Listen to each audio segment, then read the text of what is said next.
Hi everyone, it's just gone 7 o'clock, so we'll make a start. So welcome everyone to the Planning Committee of the 23rd of April 2025. My name is Councillor Dee Martin and I'll be chairing the meeting this evening. For anyone who's attending and isn't familiar with our layout, on both sides of the room are the Planning Committee members. Up front with me are the planning officers who will be supporting the committee this evening. Any speakers that we do have will be able to come and sit there once they've arrived. And obviously at the right moment. So without any, and I should add that we are live on YouTube with a slight delay, and so welcome to anyone who's listening in online as well. Without further ado, I'll start on with the agenda. So the first item is apologies for absence and substitutions. I think we're all here. However, we have had a substitution, so Councillor Sahota couldn't make it, so Councillor Summers has very kindly stood in. Urgent matters, there aren't any. Declarations of interest. Has anyone got any declarations of interest we should know about? Nope. Okay, so items 4, matters to be considered in private. There aren't any of those either.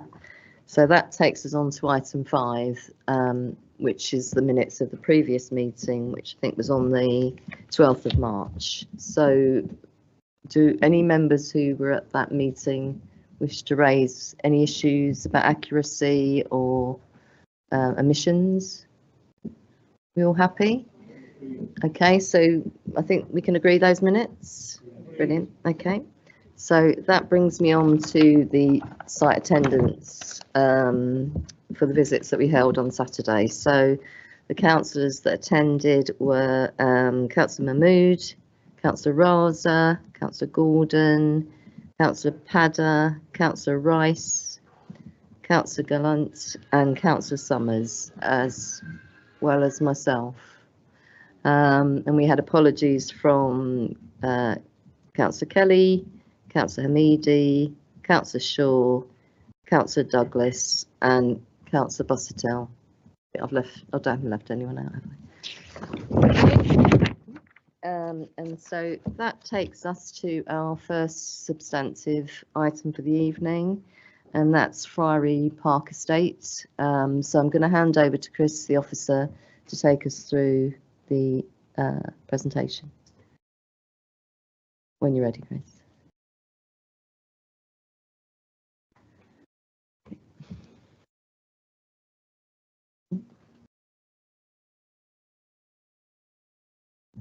Thank you, Chair.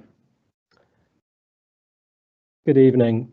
This application relates to Phase 3, the final phase of the Friary Park development. The application site covers Phase 3 of the Friary Park development in Acton.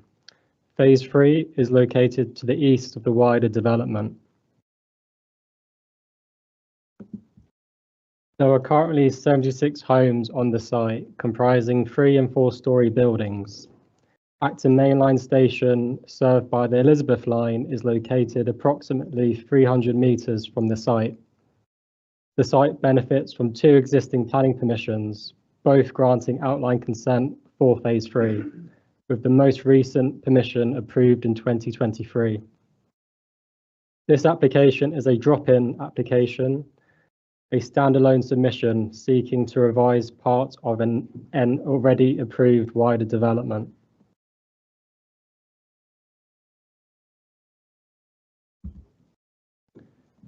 The proposed development involves the construction of 2 residential blocks, Blocks C and D, following the demolition of existing buildings and structures. This slide shows the site-wide block arrangements, with Block C and D located towards the east of the site. Block C is a perimeter block made up of 4 connected elements, C1, C2, C3 and C4. Block D is a standalone building. The tallest element of Block C, C1, would have a maximum height of 24 stories, approximately 82.59 meters. Block D would have a maximum height of 12 stories, approximately 44.2 meters. The scheme would deliver 693 homes, including 148 affordable homes. A community centre and cycle hub would be provided at the ground floor levels of Blocks D and C respectively. The development would also complete landscaping and public groundworks across the site. This slide shows a visualization of Blocks C and D viewed from the southwest. This slide shows the site-wide north and south elevations, with the north elevation at the top and the south elevation at the bottom of the slide. The development would feature a varied roofline, with the tallest elements concentrated towards the centre of the site. The increased building heights would act as a visual marker, improving townscape legibility. This slide shows the changes in building heights compared to the 2023 permission. The tallest element of Block C, C1, and my cursor has increased in height by 5.1 meters. Block D, where my cursor is, has been reduced in height by 7.7 meters. Overall, there is no significant visual difference between the approved and proposed developments. This slide shows the changes in scale and massing with the 2023 permission outlined by an orange dashed line. Where my cursor is. Again, there is no significant visual difference between the two schemes. As part of Phase 3, Friars Walk, the street running east to west through the development, would be completed. This slide shows a visualization of Friars Walk looking east. Friary Gardens, a destination play space, would also be delivered as part of Phase 3. This slide shows a visualization of Friary Gardens looking north. During the public consultation, 153 comments were received via the council's website, including 152 objections and 1 comment in support. Additionally, around 100 further representations were received by email and letter, including both objections and comments of support. Key matters raised in objections included the height and scale of the development, potential increases in traffic, the character of the proposal, and pressure on existing community facilities. All matters raised are summarised and addressed in the officer's report. This slide shows the servicing and access arrangements across the site. Pedestrian, cycle and vehicular access would be provided from Friary Road to the north and east of the site. There would be an east to west street Friars Walk running through the middle of the site. Where my cursor is, it's outlined in a dark purple dashed line. This will be the street running through the middle of the site. There would be pedestrian, cycle and vehicular access. Cycle parking would be provided for both residential and community uses. The development would be car-free, except for 53 parking spaces re-provided for existing residents and blue badge parking requirements. The proposed development would meet energy, biodiversity and urban greening factor requirements, which have been reviewed and deemed acceptable by the relevant technical consultees. In summary, the proposal would complete Phase 3, the final phase of the Friary Park development. It would significantly contribute to housing supply, providing 693 homes, including 148 affordable homes. It would deliver a community centre and a cycle hub. There would be increased expenditure in the local area. Socio-economic benefits would include the creation of on-site and off-site jobs and apprenticeships. Over £4 million in Section 106 contributions would be reinvested into the local area and community by Ealing Council. After thorough consideration of the development plan and all material considerations, it is recommended that planning permission be granted, subject to conditions, completion of Section 106 legal agreement and Stage 2 referral to the Mayor of London. I also draw the committee's attention to the briefing notes, which clarify some amendments to the recommendation, officer report and further representations. Thank you. Thank you, Chris. So we do now have speakers both for and against this item. As is always the case, speakers will get 3 minutes to make their presentation. We have been provided with a video recording from Sean Fletcher, who's representing Cap the Towers. So we're going to be hearing that first, and then just before we play that, I'm going to just check if Sophia is here. Oh, hi, Sophia. So when it gets to your time, we'll call you over to speak here, but we'll explain that later. Okay, so start with Sean Fletcher, if that's okay. Ready? Hello, councillors. I'm doing this by video tonight because I want to show you with images how the developer and the planning department have been lying to you about Friary Park. Of course, the people of Acton want to see loads more social and affordable housing, just as you do. But that's not what this development is about. Take social housing for a start. They say there'll be 252 social rent homes. It's a lie. Most of the people going into these flats are going to be charged London affordable rent, significantly higher than social rent. If you approve this application, the number of genuinely social rent homes is set to go down far below what there were at the old Friary Park. And over time, the developer is aiming to get rid of social housing completely. Are you happy with that? The next slide comes straight out of tonight's committee report. You have your own copy of what I'm showing you on screen now. At the top, or to the left on this screen, there is an image of the intense cluster of towers in the proposed Phase 3 at Friary Park. Underneath it, or to the right on this screen, is an image showing grey translucent towers similar in shape and size to the proposed Phase 3 buildings. The planning department says that you, the planning committee, granted permission for buildings of the size and bulk of these grey towers last time you discussed Friary Park in 2022, with your decision ratified in 2023. All this is a complete lie. These grey tower images have never been shown at any planning committee meeting ever, nor in any report to the planning committee. What you did approve at your last meeting was 3 smaller towers, which neither the developer nor the planning department had any intention of sticking to. They always wanted more. They've admitted it. So there you have it. They lied about building these smaller towers, and they are lying now by saying that the planning committee granted permission for the multiple gigantic towers they're now proposing. If you vote for this, you will be seen as complicit in all this deception and lying. And here's my last point, it's density. Into this one corner of the estate are to be crammed nearly 700 flats, more than in all the rest of the estate put together. It's madness. The GLA population calculator says that this total of 1,345 homes requires 20 acres of public open space. And what is this developer providing? 2.7 acres. The result is extreme and dangerous overcrowding. Ealing's planners in their report ignore this point completely. Are you going to ignore it too? This has been a story of institutional dishonesty and corruption.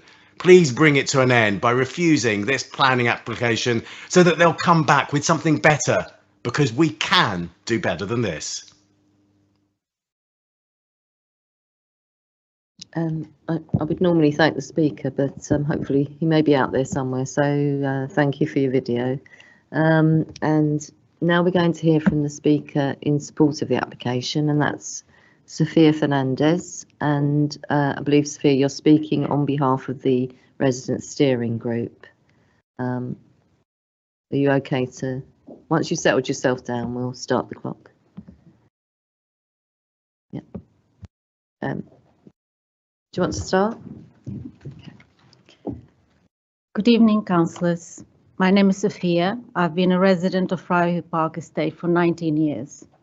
I moved into my 2-bedroom home in Sparks Close in Phase 3 in 2007.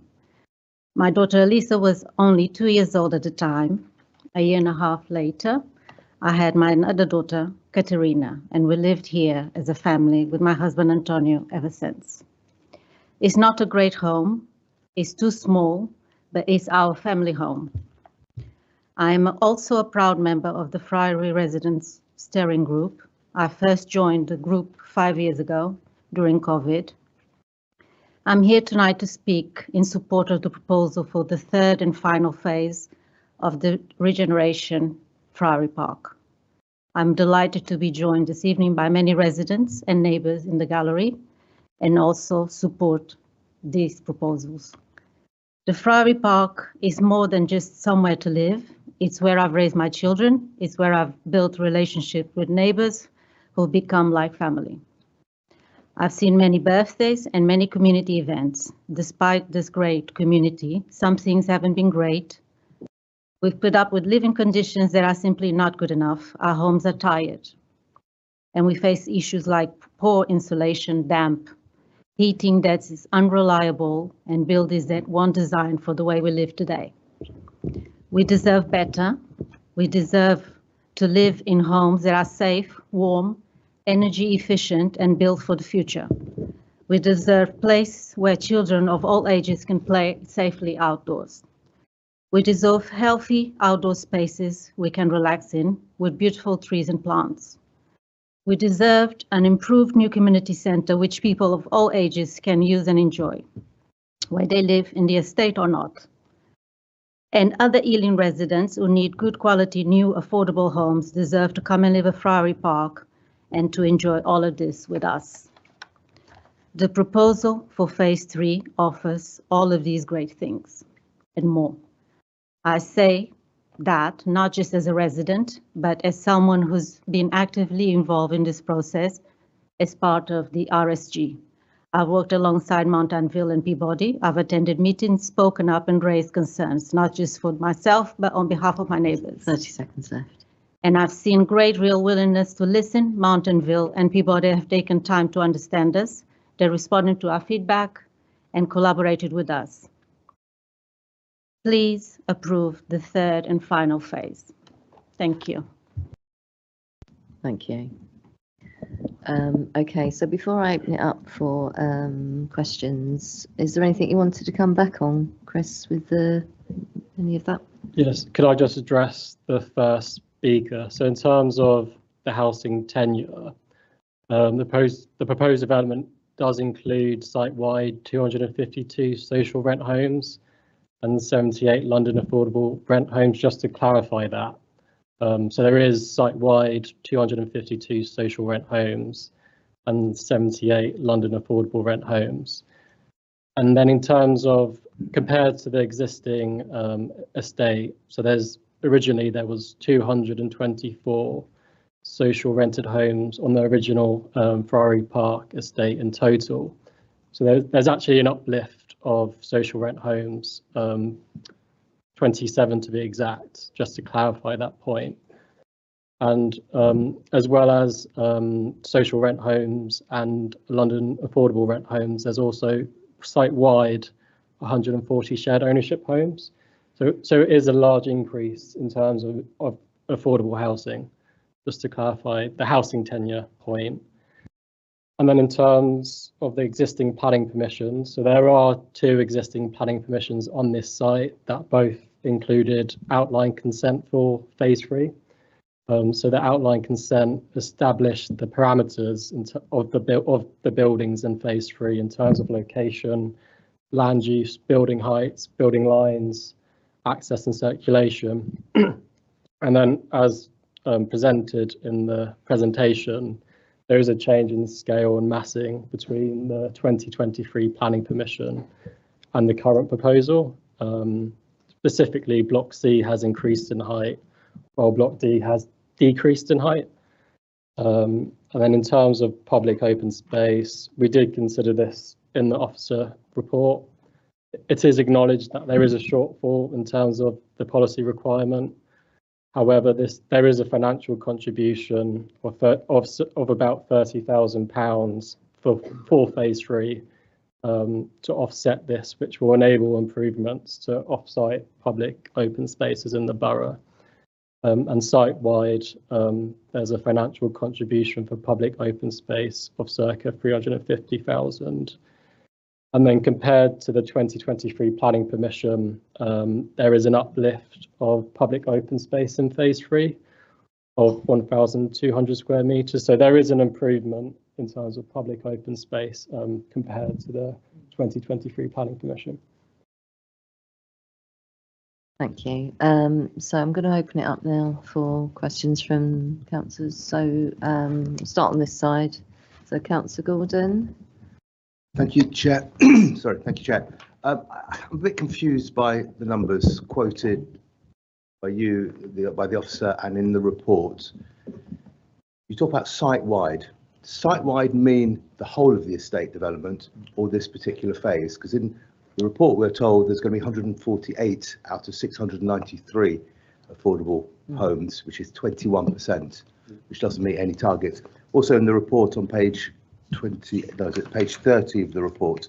Again, that figure, the figures of 35% of homes, 43% of affordable homes will be affordable. That seems to contradict this part of the project. I just need some clarity, just to confirm that. And we've got one more question, unrelated, but it's the section 106 and the carbon offset of 1.8 million, so nearly half of the section 106. I've asked this before at planning committee and I'm still not clear.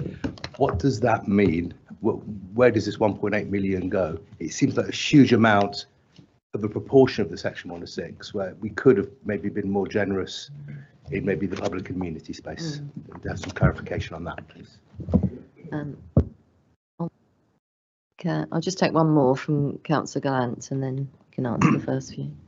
Thank you, Chair. I mean, I had exactly the same questions as Councillor Gordon's, but I've just got a couple of others, and these are technical ones. Could you just translate the concept of townscape legibility, please, for the for the layman? That'd be very helpful. Could you address, one of the complaints is about grey towers, about the colour of the buildings and about the appearance of the buildings. I know that that's been considered. Could you explain how that's been considered and what you're going to do to mitigate against that levelling, if you like? And could you also address the overcrowding issue that's been raised, that this should have been, that much accommodation should have been built on 20 acres rather than 2.7 acres? Okay, sorry, Chris. I didn't realise there'd be quite so many, but I'll just share my screen again.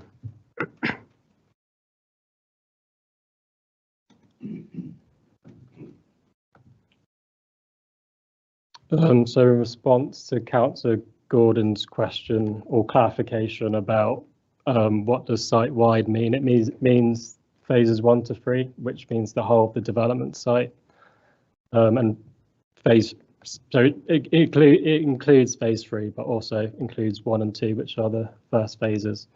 So I don't know if you can see my screen, but it outlines the different affordable housing tenures, so social rent, a London affordable rent, and shared ownership. So it outlines what's existing and what's proposed. So site-wide, so originally there was 225 social rent homes on Friary Park, and proposed site-wide, so across phases 1 to 3, there will be 252, so that's an uplift of 27 social rented homes.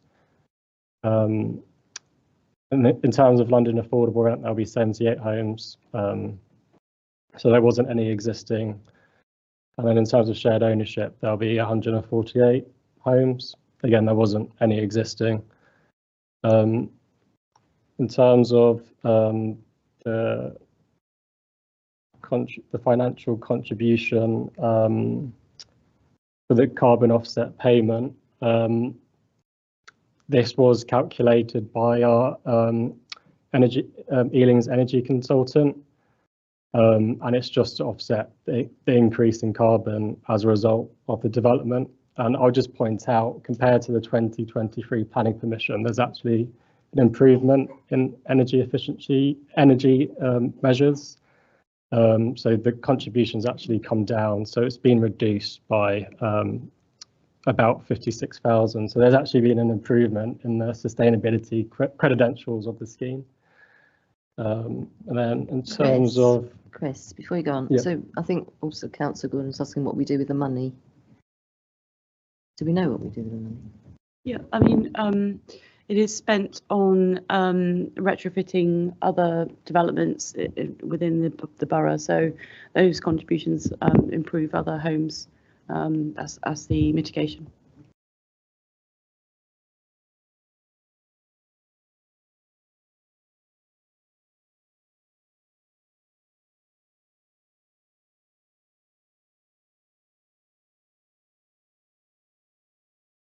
In terms of Councillor Gallant's question about the appearance of buildings and representations received but during the application process about the buildings being quite harsh in appearance or what's being constructed on site. As part of this development, the taller buildings would have a softer brick, so it would be a beige colour to soften the appearance and make the buildings sit more discreetly within the skyline. And for the shorter buildings or the lower buildings, there'll be a red brick just to tie in with the surrounding context and the surrounding mansion typology near to the site. In terms of overcrowding issues, policy D3 does encourage the optimization of sites, especially close to transport hubs. And given the site is in close proximity to Acton mainline station, it's an appropriate location in terms of densification and delivering much needed housing. In terms of your comment about townscape legibility, the rationale being concentrating the taller elements to the centre of the site and keeping the main bulk of massing towards the railway line to the north of the site. So that was the rationale behind how the massing and height is spread across the wider development site. So I've now got Councillor Mahmood and then Councillor Summers. Thank you, Chair. Thank you, Chris. One clarification and two questions. And like previously speaker said, that was not the planning application we approved last time, and you could be misguided by the officer. I just wanted to clarify that in 2020, in 2023, we approved outline plan. So we did not approve the detailed plan. And that's the reason I think there is a bit confusion there. So I want clarification on that. Second is, there's a concern about public open spaces, yeah. And as you mentioned that, is a less public open spaces according to London plan, and developers is mitigating as an off-site contribution.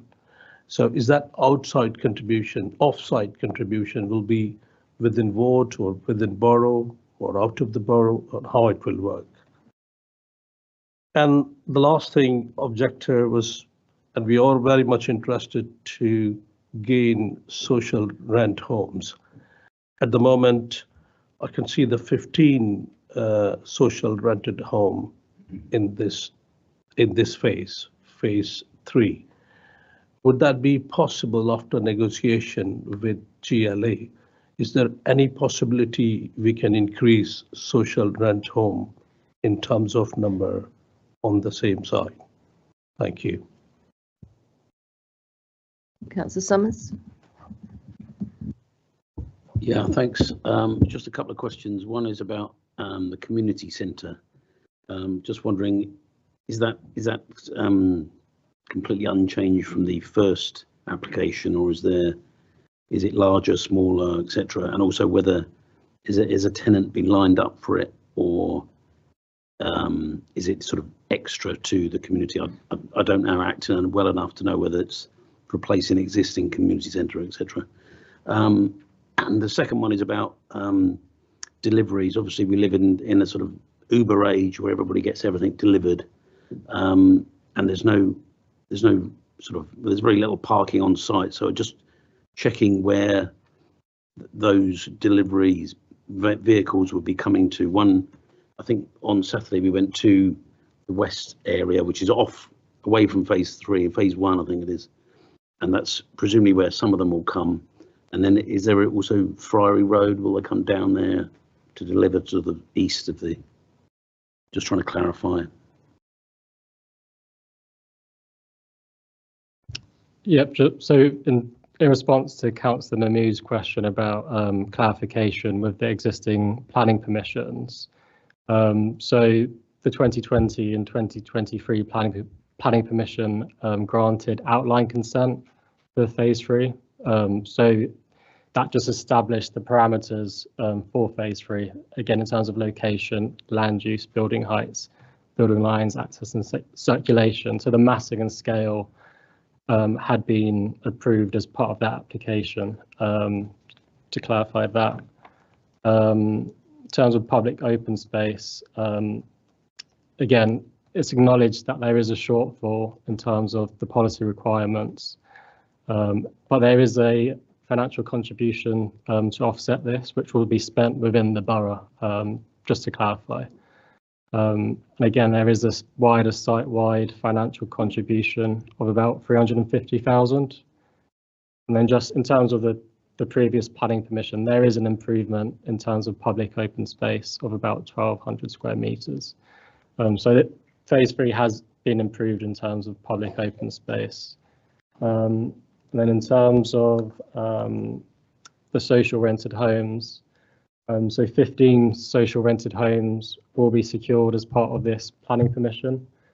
There is the potential scope to secure a further 5 social rent homes if GLA granting is secured. So there is some potential scope for more affordable homes, particularly social rented homes. I'll just share my screen again.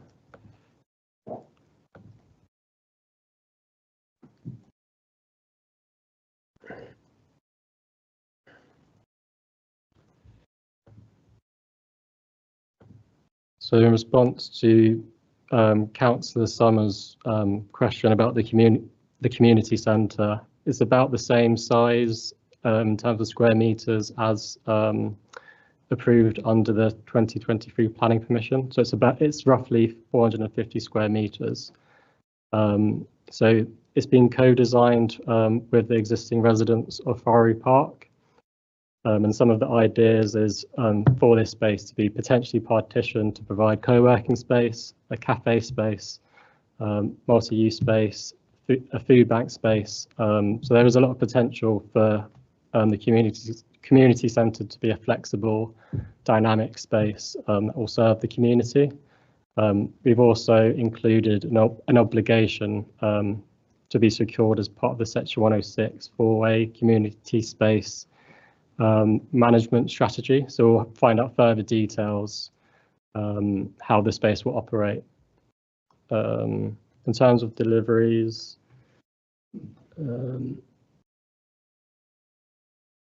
so there is a loading bay to the north of Block C, and there's also a loading bay to the east of Block D. So there's 2 loading areas and bays in close proximity to the block. There is a parcel consolidation centre. So the rationale behind this was to sort of reduce the amount of deliveries through the site and sort of condense them into a particular area. But there's also a condition for a delivery and servicing plan. So we'll find out further details, which will be confirmed.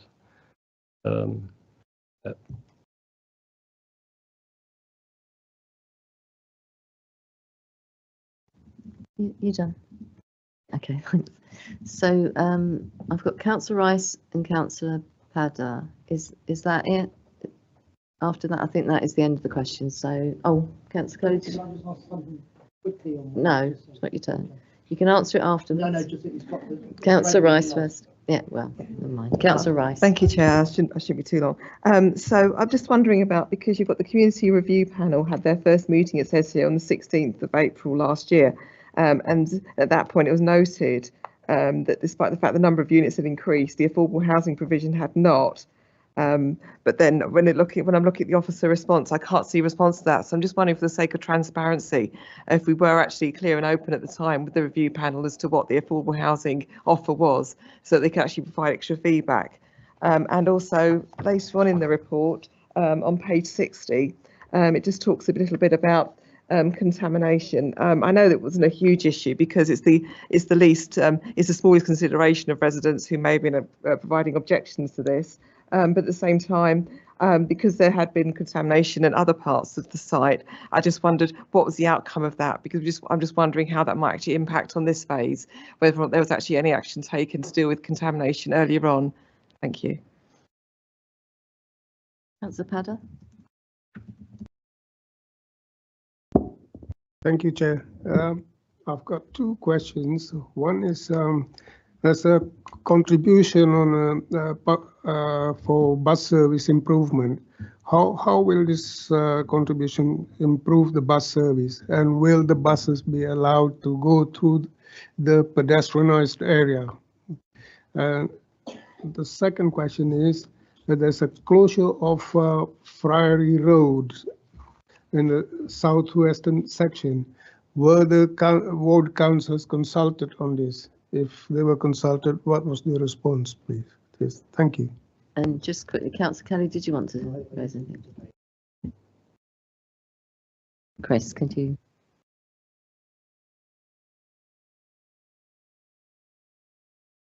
In response to Councillor Rice, and when the scheme was presented to the community review panel, at that stage there wasn't any affordable, in terms of the uplift in affordable housing, there wasn't any originally proposed. So originally there was no uplift in affordable housing.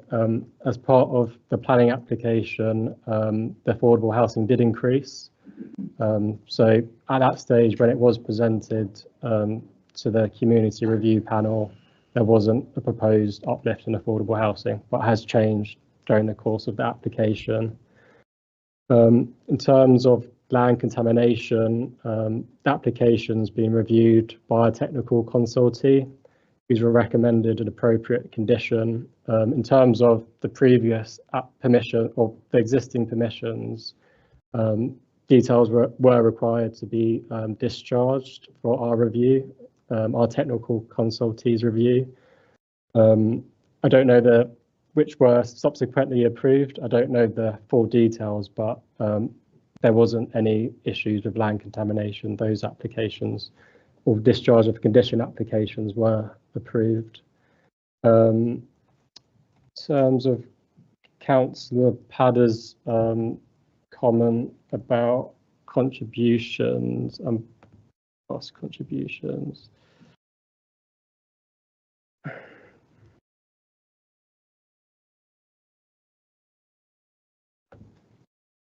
This contribution was requested by TfL and was included in the 2023 planning permission. I'll just share my screen. Sorry.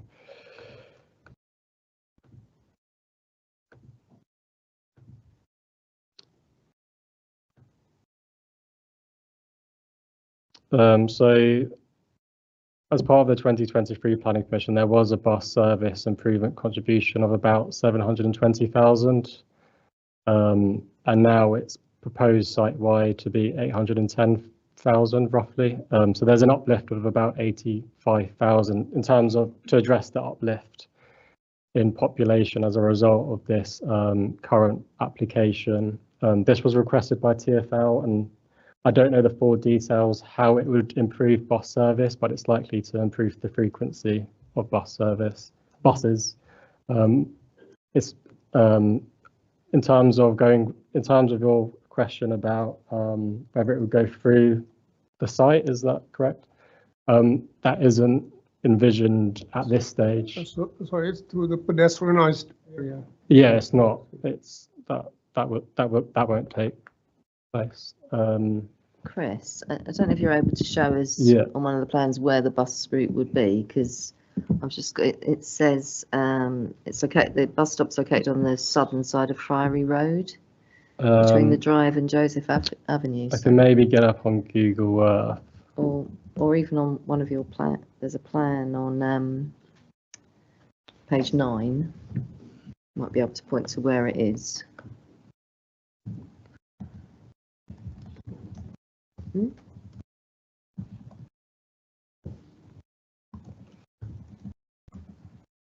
So I just share my screen.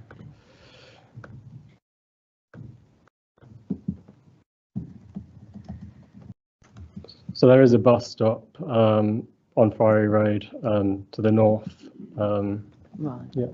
Okay.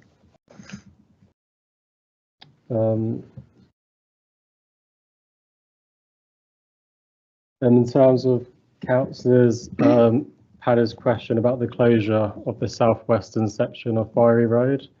And this will eventually become a pedestrian and cycle route only. This was also included in the 2020 planning permission and 2023 planning permission. I'm not, in terms of consultation, I don't have the full details, but if the planning permission is granted tonight, permission from the Highway Authority would have to be sought as well. So there is another stage in terms of closing that road permanently to have the pedestrian and cycle access only.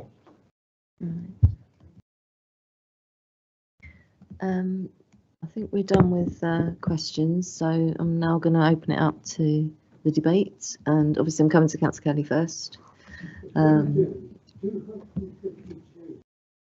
Sorry, we are going to try and stop because it's not part of the process. Does anybody else want to speak in the debate? Councillor Gallant, Councillor Summers. Can you stop, please, or we're going to have to ask you to leave? Thank you. So I'm going to Councillor Kelly. Thank you, Chair. So thank you for the presentation and all the representations I received. But I want to sort of hold on to the concept of homes here. And my question was going to be, you're talking about the site like it's a building site, where it's important we're talking about this site as a place always where we're going to have homes. I'm not a very experienced member of the planning committee, but when we passed the outline consent, it's the first and only time that somebody actually approached me on the way out and said, thank you very much for consenting to this application. And I said, well, I'm glad I could help. And the testament from Sophia today, so I didn't know your surname, sort of reinforces that I know I know many places, and I remember the smell going into the flats in Joseph and Sparks Avenue, quite damp, very dark corridors. I haven't been inside the flats, but the communal areas. And now what we've got is the opportunity to add more homes to an area that is on the up. It's homes in zone 2, it's homes close to the central line, close to the Elizabeth line, close to the A40. It's really, this is a, you know, we were looking at strategy about developing places. This is the sort of thing we should be doing. And there's a lot been talk about affordability, and my Sunday television viewing will never be the same again. After listening to the person accusing the planning committee of lying 7 times, I counted. I think it's outrageous myself that somebody come 7 times accused of lies. Where my role, I believe, is to sort of, the prize is consenting to homes, and there's absolutely nothing in this application that concerns me about wanting to provide more homes for our residents. So I am minded to grant this application. Thank you. Councillor Gallant. Chair, thank you very much. I just want to mirror that. When I hear in the speech against some of the accusations levelled, I warmly admire how cool our officers are, and I particularly admire the way they answer the questions and the clarity that's been presented on this. Now, this is a secondary application. It is largely the same shape as the first. It is an uplift in housing. The question of the appearance of tall buildings. Yes, tall buildings are tall buildings. I sometimes in my dreams wish they hadn't come south of the A40, but that's been granted. We've had the question answered about the appearance and the warmth of the brick, and all those things have been taken into account. And the sheer clarity of description is the best weapon against the accusations and the language that was used in that speech. So thank you very much. I am also inclined to vote with this application for this application. Thank you. Councillor Summers. Yeah, I'm on the theme of what Councillor Kelly and Councillor Gallant said about the first speaker. I think it borders on libel. I mean, and you can't libel an organisation like the council, but you could, you know, the individual officers who are basically being accused of lying or corruption could technically sue for libel. So I think, you know, objectors need to be very wary about what they actually say in some of these presentations. I was at the site visit on Saturday. I think it was the first time I've actually been to the site, and you were really aware of how close Acton Main Line station is, which is a complete game changer. Now it's on the Elizabeth line. You know, that is, you know, it's somewhere where people will want to live in this area. It will draw lots more people to this area, but it's good that we heard on Saturday that a lot of existing residents are planning to move back to the rebuilt sites. I never had the privilege of visiting Jovers Avenue or Sparks Close. They were described on Saturday by somebody as being like Brookside Close. I don't know, but that's sort of they can't be very old. It must not be 1980s or something they're built. So it's awful that they were so badly built that they already need to be knocked down. And hopefully this new development will last much longer and will give much better sort of quality of life to people. I think taking out those roads will just improve the area, make it much safer for, you know, children especially. And all in all, yeah, I'm minded to vote for it. Councillor Mahmood. Thank you, Chair. I share my views with my other colleagues, and the one thing is very unusual about this application, which is very good.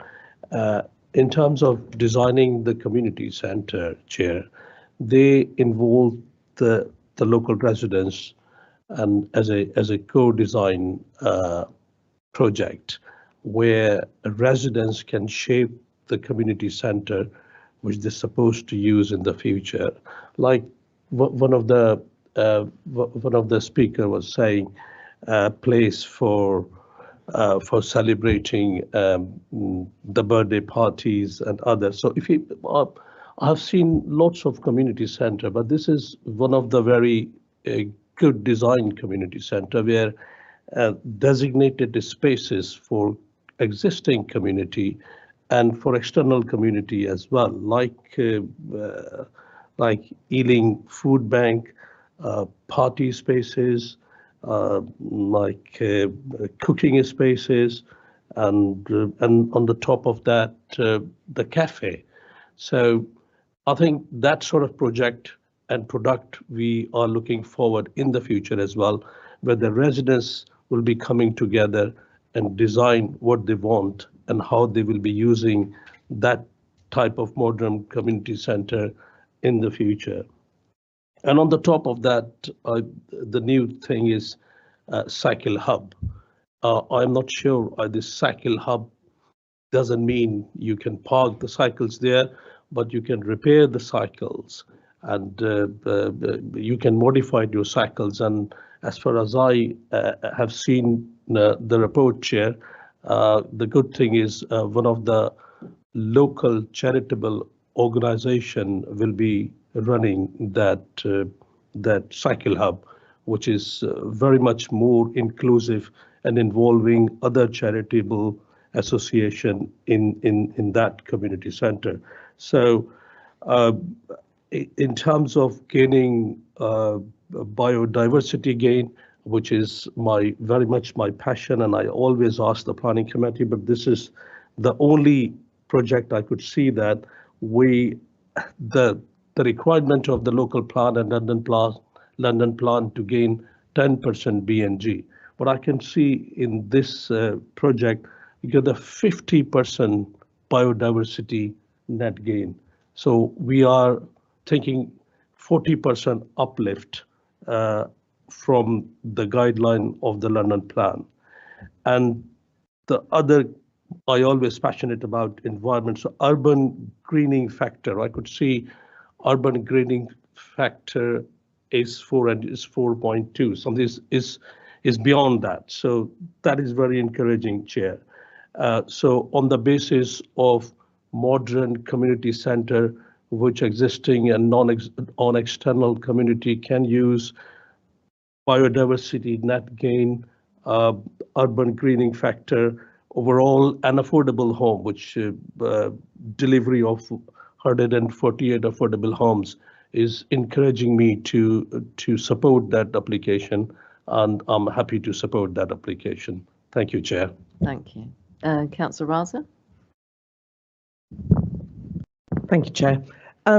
Quite often when we come to committee, we always hear about these very large estates that are being regenerated, and it's likened by a lot of the community as a sort of spaceship being landed onto their community without much conversation. And I was really heartened to hear from Sophia today that the developers are working with the community, and a lot of the community are coming back to, like, that is your home. And that, I think, is really important, that you are being consulted, but more than that, your partners in building your community to be better and more resilient for the future. And I think that that's a really, really strong point, that it's happening in such a co-design way, that you're bound to be in a position which is going to be better for everybody.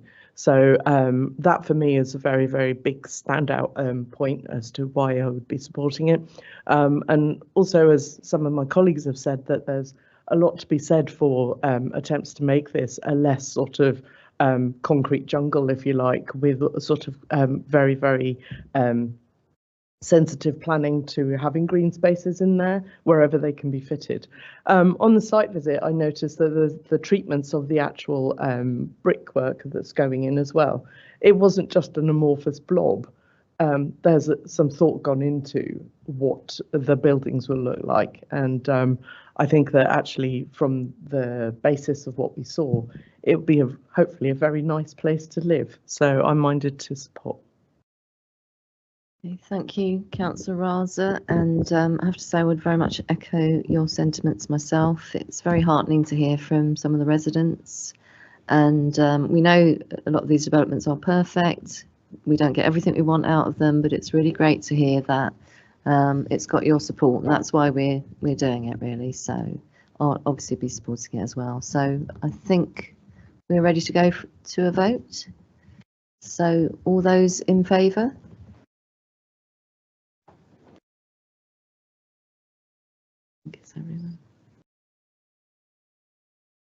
Yeah, I think that's unanimous. That's unanimous, isn't it? Thank you very much. So that has passed.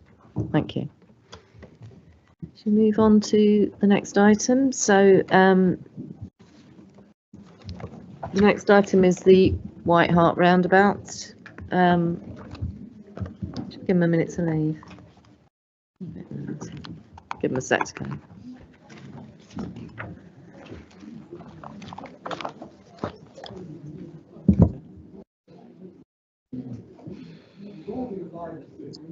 Oh, God.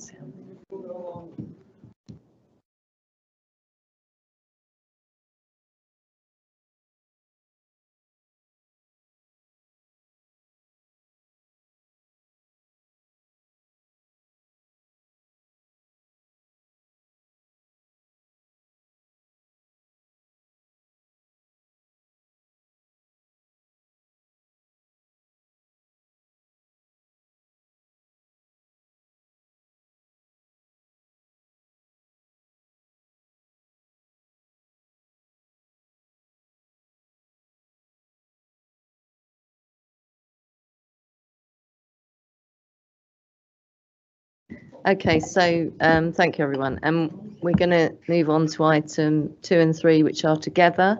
So, guys, we started again. Just to let you know, there's going to be one presentation on item 2 and 3, but we will have 2 separate votes at the end. So the substantive item is the actual development, and the secondary item is the listed building consent. So I'm going to hand over to John. Thank you. Thank you. This application is for planning permission and listed building consent to develop a hotel of up to 9 stories while restoring the Grade 2 listed pub on the site. This is the site, just north of the Hart roundabout on the A40 and at the end of the Northolt shopping parade. It contains a derelict listed pub building that's been vacant for over 7 years and has suffered from fly tipping and antisocial behaviour over that time. Now, this site's been to planning committee before, with resolutions in 2021 to approve a 103-bedroom hotel of up to 8 stories and restore the pub. And this is the approved scheme, but from back then. However, that scheme wasn't progressed because changes were needed to meet fire safety standards, to improve viability and make the scheme more attractive to hotel operators. So this is the revised scheme we're dealing with tonight. The main differences from the previous scheme are an increase of 23 hotel rooms to 126, rising from 8 stories to 9 stories, but without an overall increase in height because the 9-story is replacing the roof plant. The hotel buildings are reorientated and moved slightly closer to the western boundary. The 2-story side extension to the listed pub in the previous scheme has now been reduced to a single story. The public square from the previous scheme is now replaced by a large garden fronting the pub and the restaurant, which you can see here. There's more landscaping around the site edges, additional planters, and permeable paving on the parking bays. The vehicle access is now only from New Dean Villas, down at the southwest corner, with emergency vehicle and pedestrian access up at the northeast corner here from Church Road. That shows the layout of the proposed scheme.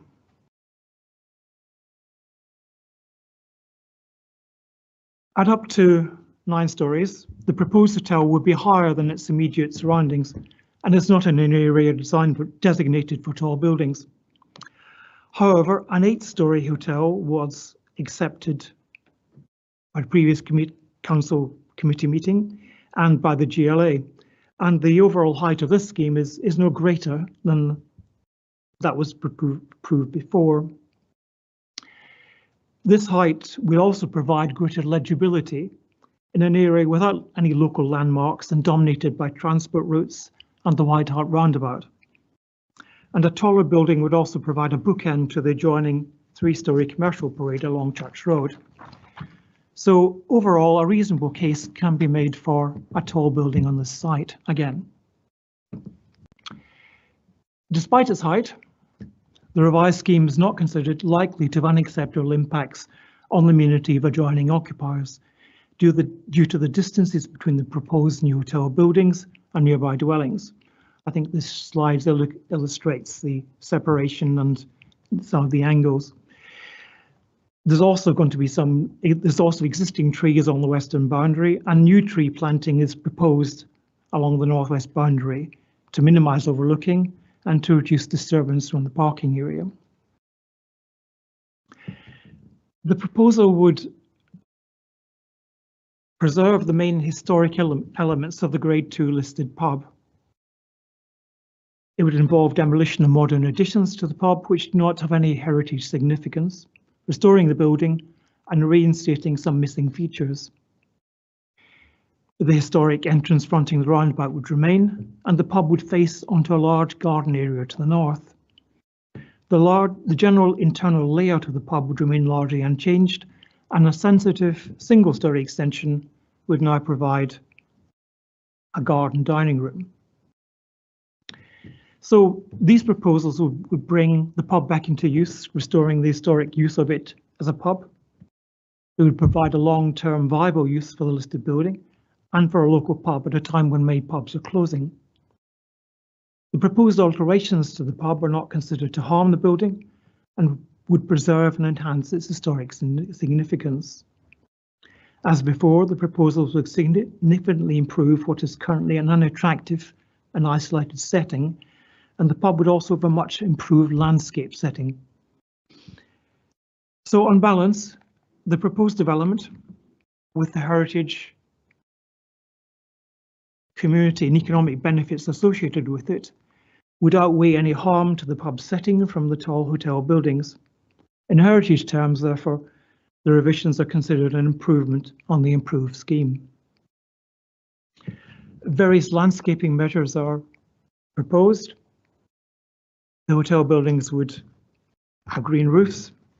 New landscaping would be provided to the large garden to the north of the site and along the edges with Church Road. And there's also new trees planted on the western edge, as we mentioned before.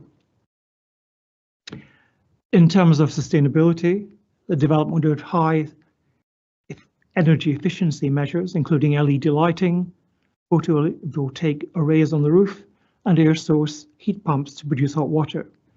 This would achieve a carbon dioxide reduction of at least 66% across the site. The hotel would only have moderate public transport accessibility, and 21 vehicle parking spaces are proposed. Transport Services and TfL both confirm the proposal will be acceptable, subject to addressing potential transport impacts. To mitigate any overswell parking and traffic impacts, Section 106 contributions have been agreed for various highway measures. These include improving local bus stops, improvements on Church Road near the roundabout, junction improvements, speed reducing measures on nearby residential roads, and a review of controlled parking zones, waiting, loading, and parking restrictions near the site. Other highway improvements would be delivered by the developer under a Section 278 agreement. These include traffic management measures, implementation of parking and turning restrictions, improved road signage, detailed design for the site access, and upgrading of the cycle lane adjacent to the site.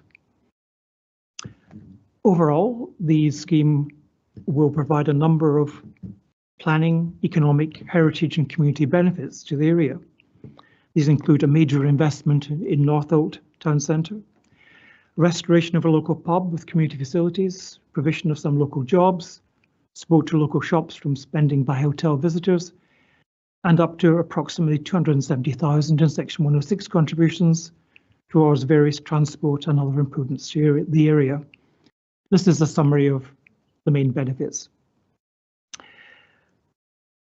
So overall, the scheme is recommended for approval with the Section 106 and Section 278 agreement. Thank you. Thank you, John. So we don't have any external speakers on this item, so I'm going directly to yourselves for questions. Councillor Kelly and Councillor Rice. Thank you, Chair. Thank you, John. I was unable to make the site visit. I wasn't able to come. I just want to envisage the end product, not sort of architecturally, but the operator of the hotel will have to be the same as the pub. Is the pub the entry to the hotel?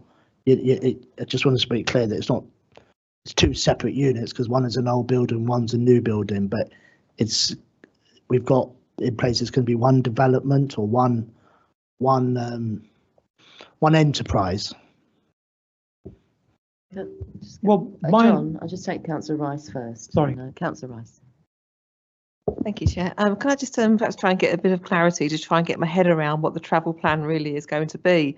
Because there's very few parking spaces as we've conceded, but then with the number of hotel rooms there are going to be, I can envisage there being far more use of people using their cars, especially since we're saying that people might want to use the hotel because they want to go to the day trips to Oxford or the Cotswolds, for example. People are going to have their cars there, and people are going to be travelling in from far away.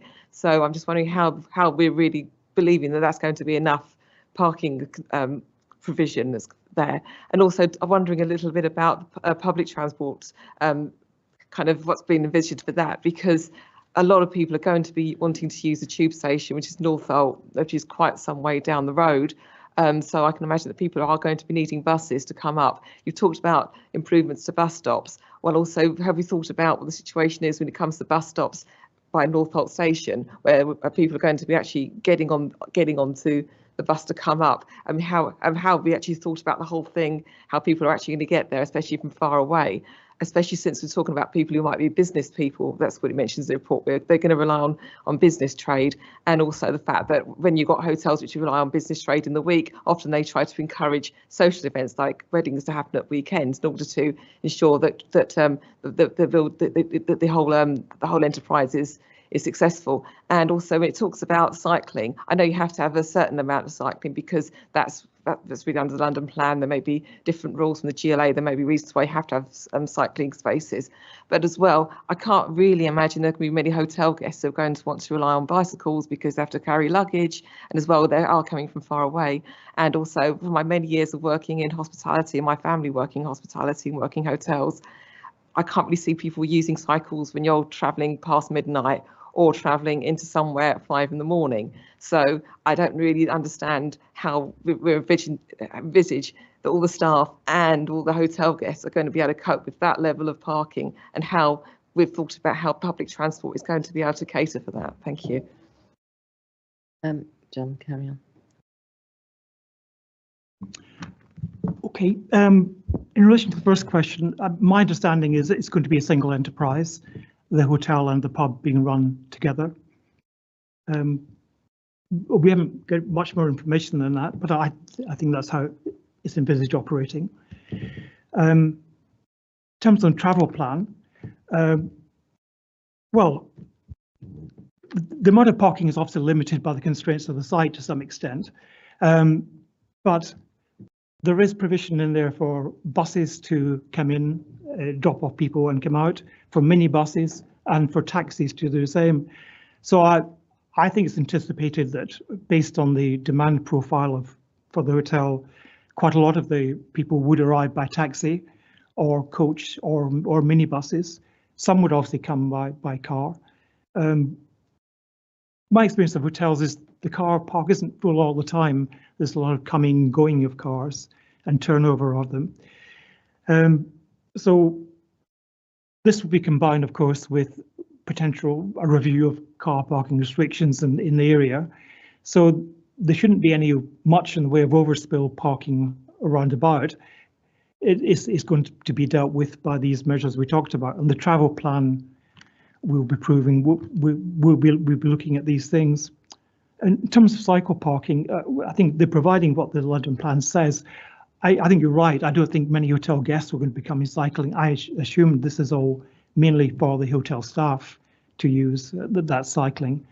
I also understand there's a bus service directly from Heathrow Airport that runs past this hotel. So that would be another way of people coming. That's probably as much information as we have on that side of things at the moment. Thanks, John. Before I go to anybody else, I'm just going to butt in myself. So I obviously on the site visit was looking at the changes between the two schemes, and wondering now about the treatment of the boundary. Appreciate that some of that is not currently available. What are we going to do to ensure that what's written in the report is where we end up at the end? So it specifically on page 22, we talk about opening up the landscape around the development, continuity with the local shopping parade, and that's obviously a key benefit, I think, for people in the local area.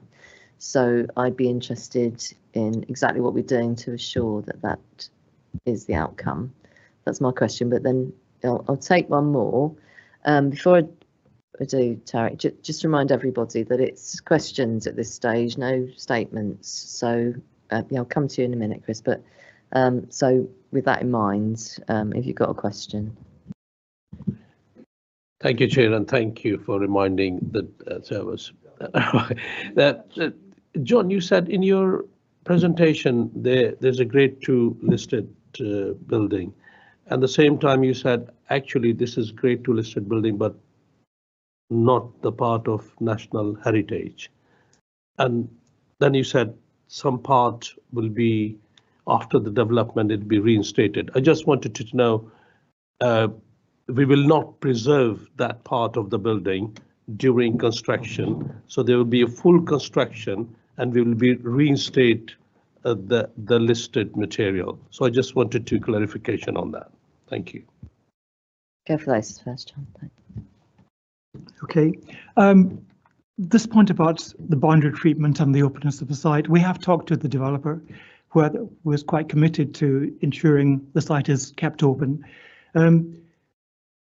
Since the report was written, we've amended, and it's in the briefing note, the landscaping conditions. So we're going to approve the details of landscaping, boundary treatment, and the openness of the site, and made it clear what we're expecting from that to see a nice open site.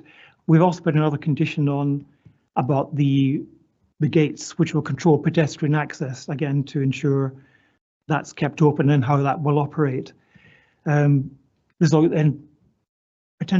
lot more landscaping proposed than there was before, and this we have opportunity to approve these details of the boundary treatment as part of that. So I think these things should make sure that the commitment to keep the site open and well landscaped should be secured. On the point about the heritage issues, there's been quite a lot of additions to the original listed pub building. Some of these aren't important to it, the modern additions, which will be removed. The key original heritage features will be preserved.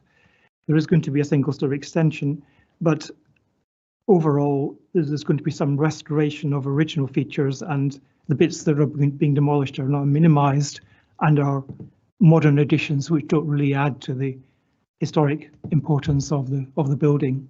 So I think that's the position on it. Thank you. I've now got Councillor Summers followed by Councillor Gallant. Is that it? Any more questions? Okay, so that's the last two. So Councillor Summers.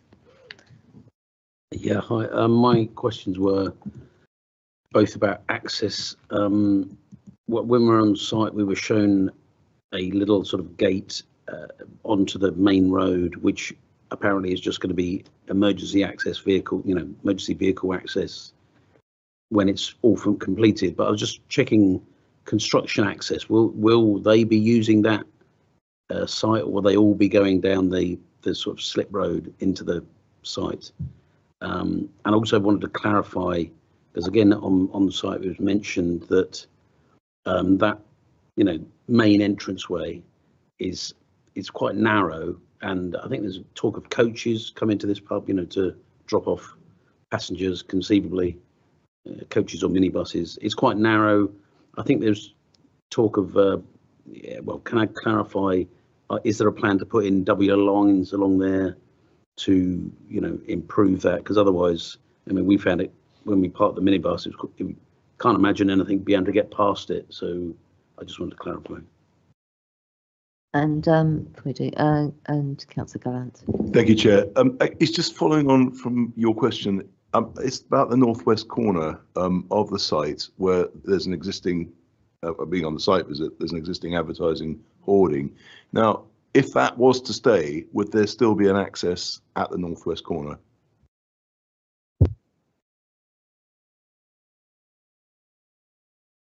What, Beg your pardon, the northeast corner, sorry. I do beg your pardon. Yeah. Okay. Northeast corner, excuse me. Okay. In terms of construction access, well, we don't have details yet of how construction vehicles would access the site. We have a condition on requiring approval of a construction management plan, which would require these details. I mean, the existing pub had several road access, and they may well be able to use some of these, but the details will be dealt with as part of that condition. On the access road on the southwest corner being quite narrow, I mean, this has been raised by our highways department. I mean, sometimes there's vehicles parked there. They're planning to put bollards on the pavement to stop vehicles parking there, and therefore keep that relatively open. I understand that that's always been a two-way road, so vehicles using it for the pub were able to get past. It's quite a narrow, a short stretch of road, and we've now added a condition in the briefing note requiring a parking and access management plan. So we'll understand of details of how vehicles will be able to come and go out of the site without causing any jams or restrictions, which may involve signage or some sort of control measures on the access gate to keep vehicles going in and out one by one. So that's how that is planned to be dealt with.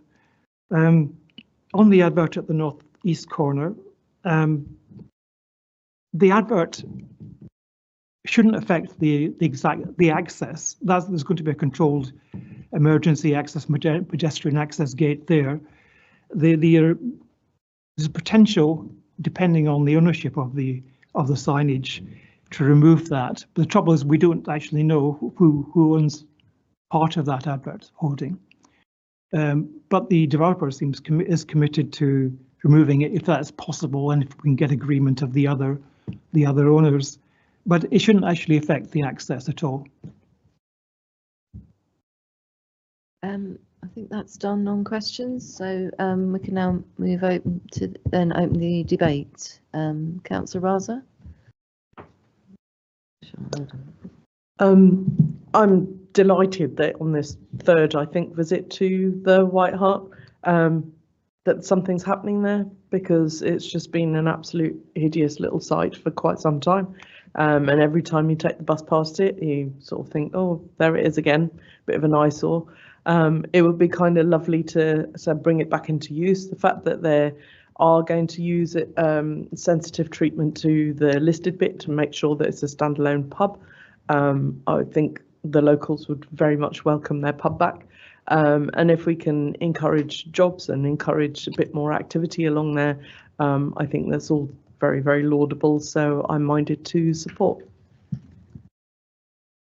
Councillor Shaw. Yeah, thanks, Chair. Along similar lines to Councillor Raza, you know, I actually see this as a real opportunity and welcome the investment in what is currently a derelict site. I think the investment in the pub actually secures a heritage building for the future, and actually protects its status that at the moment it's simply falling down and not being looked after. So I think those are all good reasons for this to be passed by the committee, and I'll be supporting it. Councillor Rice. Thank you, Chair. Yes, I mean, with absolute full respects to Mr. Robertson, I think you've actually explained about the travel plan as best you can with information that you've been given. I must admit that I'm not completely convinced that really of what's you know, of how it's really going to work in practice, especially as I say, my experience of working in hotels. But all I can say is when it comes down to this whole plan, is that I can agree with the points that have already been made, and I can think that all is going to have to happen is whoever's running the hotel is just going to have to find a way of making this work. Even though I can see there are a lot of shortcomings in the travel plan as it stands. For example, maybe they'll have to say to the staff that they'll pay for taxis because they're going to have staff leaving work after midnight, like I used to have to, and arriving at 6:30 in the morning or even earlier, like I used to have to. So you can't do that on a bike. So hopefully whoever's running the hotel will find a way of making it work, and then we'll just look forward to seeing whatever they come up with. Thank you. Councillor Gordon. Yeah, thank you, Chair. Just to follow on from previous speakers, I think this is a very good application. We welcome a hotel in the area and particularly welcome the restoration of the pub. I would hope that the pub would be one built and developed to serve the local community and not just patrons of the hotel. So in terms of stock and pricing, because we know hotel bars can be out of step with local pubs. So it really needs to be pub for the residents of Northolt and people who want to come and visit. I do have a slight reservation about that service road where we parked on the site visit. It's very narrow, and yes, there'll be taxis, but 2 or 3 coaches, a couple of cars. I think a bit of thought needs to be put to that road. But I mean, that's just detail, and that can be worked on. But I'm very much minded to support the application. Councillor Kelly. Thank you, Chair.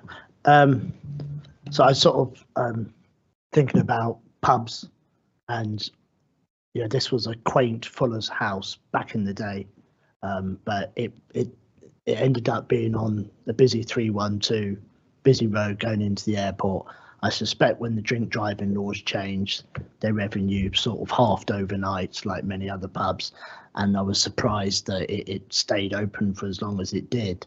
But it is the White Hart roundabout is a focal point in Northolt, and it would be great to have a venue back on the Northolt roundabout.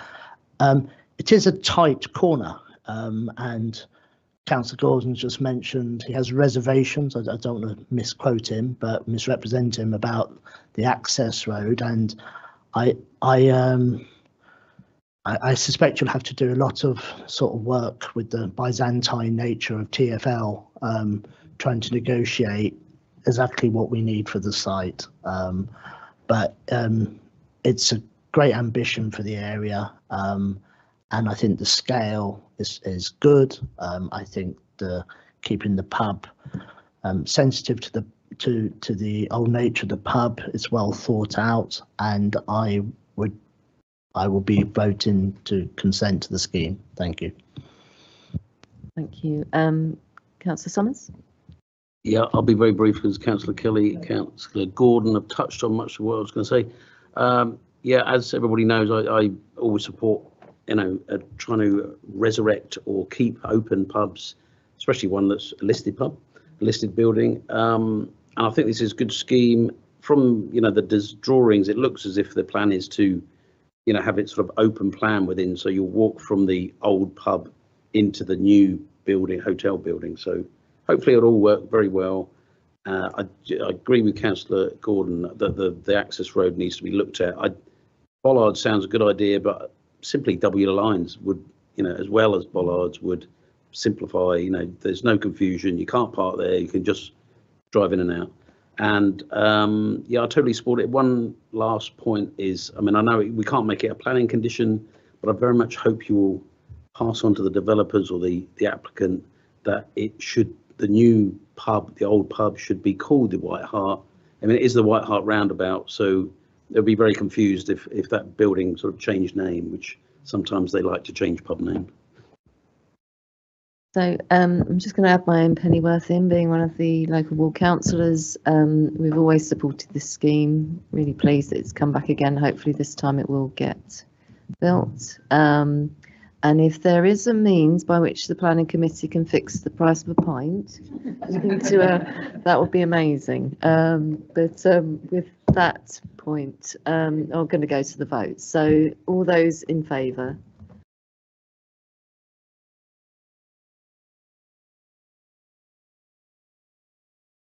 Yep, that's unanimous. Oh, sorry, that was item number 1. I nearly forgot.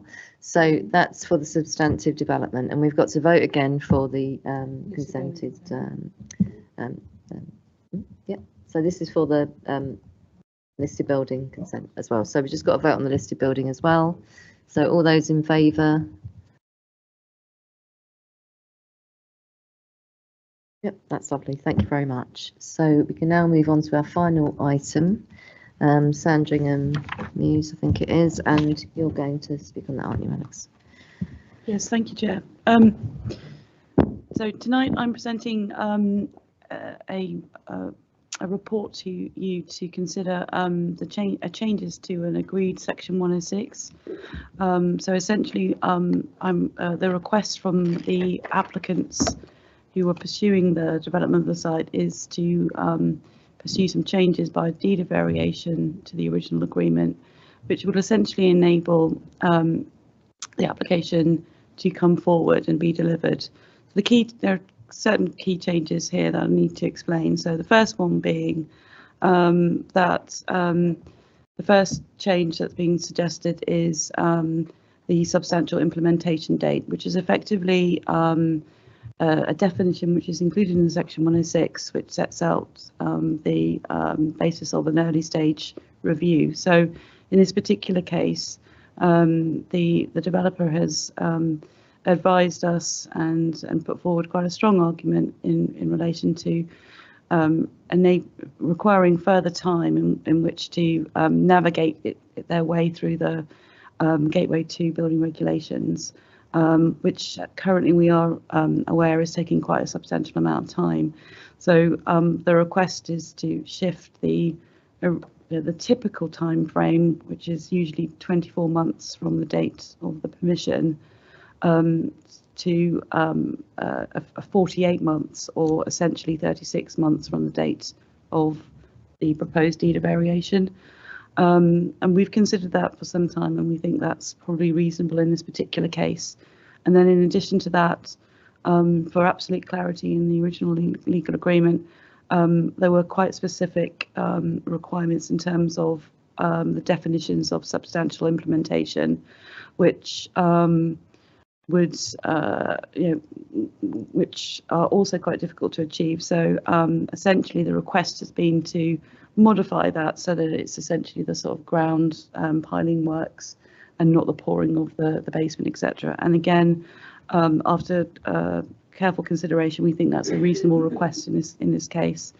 And then the sort of third and sort of final proposed change is essentially to be quite clear about the ambition of the site to perhaps come forward as a forward funding agreement, and to recognise that that might and could take place much earlier in the process than the typical late stage review. So the request is framed to, if we accept that we want to consider the late stage review at an earlier time frame, then we have the mechanism to do that, but that would be subject to the council and officers receiving the detailed evidence in order to make that decision. So typically in legal agreements where we are looking at reconsidering a review of the affordable housing, we would seek to do that on 75% of occupation.